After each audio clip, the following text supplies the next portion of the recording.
Bismillahirrahmanirrahim. Assalamualaikum warahmatullahi wabarakatuh. Alhamdulillahirabbil alamin wassalatu wassalamu ala asyrafil anbiya'i wal mursalin sayyidina Muhammadin wa ala alihi wa sahbihi wa man tabi'ahum bi ihsan ila yaumiddin. Tsumma amma ba'd. Teman-teman sekalian, kaum muslimin wal muslimah rahimani wa rahimakumullah.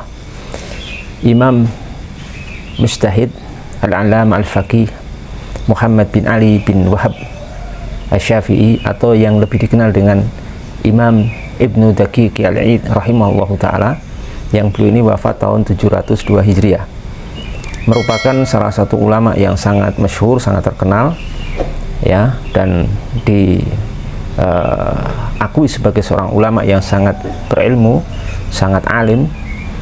Dan beliau ini termasuk seorang ulama yang memiliki guru yang sangat mulia, yaitu Imam Izzuddin bin Abdissalam. Jadi Imam Ibnu Daqiq Al-Id merupakan murid daripada Imam Izzuddin bin Abdissalam yang bergelar Sultanul Ulama. Kemudian beliau ini juga punya muridnya bernama Imam Adz-Dzahabi rahimahullahu ta'ala, pengarang Syiar A'lamin Nubala, di mana Imam Adz-Dzahabi ini merupakan murid juga Ibnu Taimiyah atau Syekh Ibnu Taimiyah rahimahullah ta'ala. Jadi Imam Adz-Dzahabi ini selain berguru kepada Ibnu Taimiyah, beliau juga berguru kepada Imam Daqiq Al-Id rahimahullah ta'ala rahmatan wasi'ah. Imam Ibnu Daqiq Al-Id rahimahullah, beliau ini seorang ulama, selain yang sudah kita sebutkan tadi, sebagai sosok yang sangat berilmu dan diakui keilmuannya oleh para ulama sezaman dan yang setelahnya. Beliau ini termasuk seorang ulama yang memiliki banyak karya dan karya-karya yang sangat bagus sekali, yang karya-karya itu juga dimanfaatkan dan diakui oleh para ulama dan dimanfaatkan oleh kaum muslimin di seluruh penjuru dunia. Seperti misalkan Syarah Umdatul Ahkam, beliau punya penjelasan kepada kitab Umdatul Ahkam, itu salah satu kitab yang sangat populer sekali. Dan beliau ini termasuk ulama yang dijadikan referensi oleh hampir semua kaum muslimin dari berbagai latar belakang, ormas ataupun kelompok ataupun komunitas, sehingga secara tidak langsung kita sekalian kaum muslim itu percaya akan keilmuan beliau dan kelurusan pemahaman beliau, karena tidak mungkin kita sekalian kaum muslimin umat Islam dari berbagai ormas, berbagai komunitas, berbagai negeri dengan madhab ataupun latar belakang yang berbeda-beda menjadikan beliau sebagai referensi, kecuali meyakini bahwasanya beliau adalah seorang berilmu dan seorang yang lurus dan pantas untuk diambil petuah-petuah dan ajaran-ajarannya. Teman-teman sekalian yang dimuliakan Allah Subhanahu wa taala, kali ini kita akan membahas sedikit atau sekelumit tentang sisi daripada Imam Ibnu Daqiq Al-Id rahimahullah, yaitu dari sisi bagaimana sebenarnya pemahaman beliau dan metodologi beliau dalam memahami sifat-sifat Allah Subhanahu wa taala, terutama sifat-sifat yang muskilah, sifat-sifat yang sulit dipahami oleh kita sekalian sebagai seorang hamba. Atau dalam diksi lain adalah memahami sebagian sifat-sifat atau ayat-ayat yang berbicara tentang sifat-sifat Allah Subhanahu wa taala yang mutasyabihat, yang samar, yang sulit dipahami oleh kita sekalian. Menurut informasi dari Al-Hafidz Ibnu Hajar Al-Asqalani rahimahullah dalam Fathul Bari, beliau ini dinyatakan atau diinformasikan oleh Ibnu Hajar Al-Asqalani dalam Fathul Bari, ya, jilid 13 halaman 383. Al-Hafidz Ibnu Hajar Al-Asqalani menyatakan, waqala Ibnu Daqiq Al-Id fil aqidah, Imam Ibnu Daqiq Al-Id fil aqidah, dalam aqidah, menyatakan atau berkata, taqulu fi sifatil muskilah innaha haqqun wa sidqun ala al-ma'na alladhi aradahu Allahu.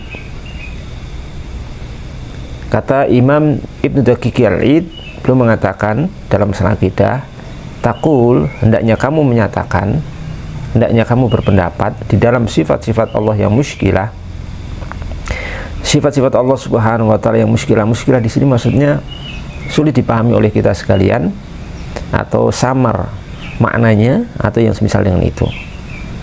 Bagaimana seorang muslim menurut beliau, ya, sikapnya dan metodologinya, serta bagaimana kita berinteraksi dengan sifat-sifat Allah seperti ini. Kata beliau, innaha haqqun wasidqun, sifat-sifat itu haqqun wasidqun. Haqqun wasidqun mutaradifan, dua kata yang sinonim, ya, memiliki arti mirip. Artinya sifat-sifat itu kita yakini sebagai satu kebenaran dan kita imani. Itu maksud haqqun wasidqun dari ucapan beliau rahimahullah. Kita pahami dan kita maknai seperti apa? Ala makna alladzi aradahullah, sesuai dengan makna yang dikehendaki oleh Allah Subhanahu wa ta'ala. Itu metodologi beliau. Metodologi ini namanya metodologi tafwid, menyerahkan maknanya kepada Allah Subhanahu wa ta'ala. Ayat-ayat atau hadis-hadis yang membicarakan atau membahas, menyebutkan sifat-sifat Allah Subhanahu wa ta'ala itu memiliki makna, akan tetapi maknanya tidak kita ketahui. Oleh karena itu makna itu yang tidak kita ketahui itu kita kembalikan kepada Allah Subhanahu wa ta'ala, atau ditafwid kepada Allah Subhanahu wa ta'ala sesuai apa yang Allah kehendaki. Karena al-makna al-zahir, makna zahirnya itu ghairu murad, tidak dikehendaki. Karena makna zahir itu berkonsekuensi terjadinya tasbih, penyerupaan Allah Subhanahu wa ta'ala kepada makhluk, sehingga makna zahirnya ghairu murad. Makanya beliau rahimahullah ta'ala menyatakan, memberikan batasan pemahaman kepada sifat-sifat yang muskilah, ya, itu dengan cara mengembalikan maknanya kepada apa yang Allah kehendaki. Adal makna alladzi aradahullah. Bukan kita menetapkan makna zahir kata itu, karena makna zahirnya itu melazimkan hal-hal yang tidak layak bagi Allah Subhanahu wa ta'ala, melazimkan tasbih, penyerupaan pada Allah dengan makhluk, atau melazimkan ajsam, penetapan Allah itu jisim dan Allah bukan jisim. Jisim itu tubuh atau organ, yang mana hal seperti ini harus disucikan Allah Subhanahu wa ta'ala. Makanya bagaimana kita mengimani, ya kita serahkan maknanya kepada Allah. Yang jelas makna zahirnya tidak, karena makna zahirnya itu tidak bisa ditetapkan bagi Allah Subhanahu wa ta'ala. Ini metodologi ini seringkali diungkapkan oleh para ulama dengan diksi atau redaksi imroruha kama ja'at. Jadi ayat-ayat, hadis-hadis, dalil-dalil yang berbicara tentang sifat-sifat Allah Subhanahu wa ta'ala yang samar, yang muskilah atau mutasyabihat, maka imroruha kama ja'at, perlakukan dalil-dalil itu sebagaimana datangnya. Maksudnya apa? Imroruha kama ja'at, ya tafwid, menyerahkan maknanya kepada Allah. Ya, imroruha kama ja'at, perlakukan dalil-dalil itu sebagaimana datangnya.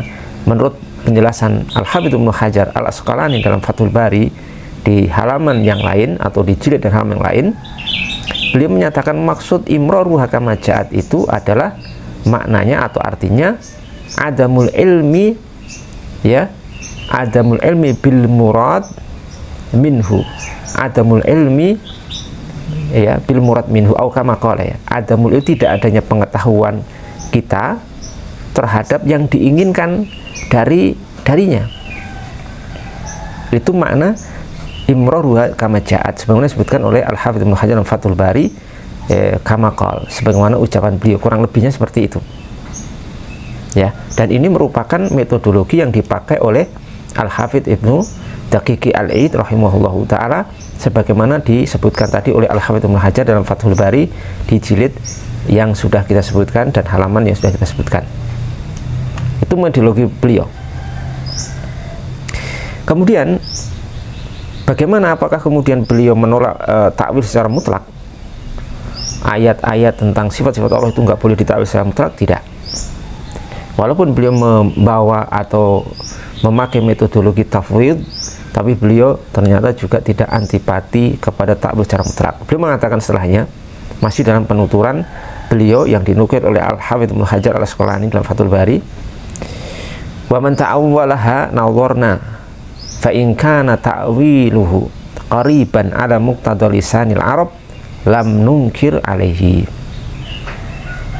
Adapun seorang yang mentakwil ayat-ayat seperti itu atau sifat-sifat Allah seperti itu, yang tadi sifat-sifat muskilah tadi, maka kita perhatikan, kalau takwilnya itu dekat kepada muqtada kandungan bahasa Arab yang fasih, lisan bahasa Arab, maka tidak kita ingkari.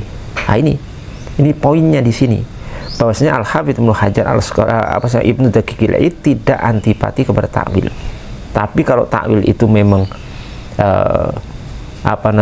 dikandung oleh lisanul Arab, memang satu takwil yang memang dibenarkan oleh lisanul Arab, bahasa Arab yang fasih, yang benar, maka tidak diingkari. Kami tidak mengingkari, silahkan.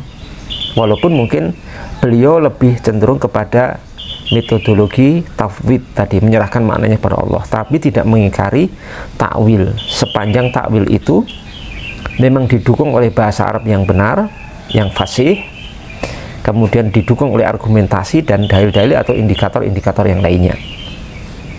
Baru wa in kana ba'idan, kecuali kalau takwilnya itu jauh dari lisanul Arab, ya, jauh dari lisanul Arab, baru apa? Tawaqqafna anhu wa raja'na ila tasdiqi ma'at tanjih. Nah, kalau jauh dari lisanul Arab, takwil itu terlalu jauh atau mungkin tidak ada argumentasinya, baru ini kami menahan diri, ya, tawakuf, menahan diri darinya, dan kami kembali kepada membenarkan ayat-ayat ataupun sifat-sifat Allah seperti itu ma'at tanzih, dengan diiringi tanzih, pensucian kepada Allah Subhanahu wa ta'ala.